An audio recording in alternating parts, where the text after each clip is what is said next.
আমার রসুল তোমাদেরকে যা দেন তা গ্রহণ করো, যা নিষেধ। আপনি যদি বলেন যে আমি কোরআন মানবো, হাদিস মানবো না, তাহলে আপনি আসলে রসুলকে মানেন না। আপনি হাদিস অস্বীকারী, মুনকিরিন হাদিস। আপনি মুসলমানের অন্তর্ভুক্ত থাকতে পারেন না। হাদিস কোনোদিন মাযহাবের কাছে যাবে না, হাদিস কোনোদিন তরিকার কাছে যাবে না, হাদিসকে কোনোদিন মাযহাব দিয়ে যাচাই করতে হবে না। আপনার তরিকাকে, আপনার মাযহাবকে, আপনার মানহাজকে আপনি অবশ্যই হাদিস দিয়ে যাচাই করে দেখতে হবে যে আপনার তরিকাটা ঠিক আছে।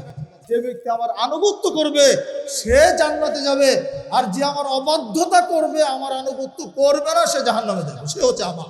যে ব্যক্তি শরীয়তের মধ্যে বিদআত চালু করলো আর এইটাকে তিনি উত্তম মনে করলো, বিদআতে হাসানা মনে করলো, ফাকাদ জামা, সে যেন ধারণা করে নিল আন্না মুহাম্মাদান সাল্লাল্লাহু আলাইহি ওয়াসাল্লাম, নিশ্চয় নবী মুহাম্মদ সাল্লাল্লাহু আলাইহি ওয়াসাল্লাম কদ খানা রিসালা, তিনি রিসালতে খেয়ানত করেছেন।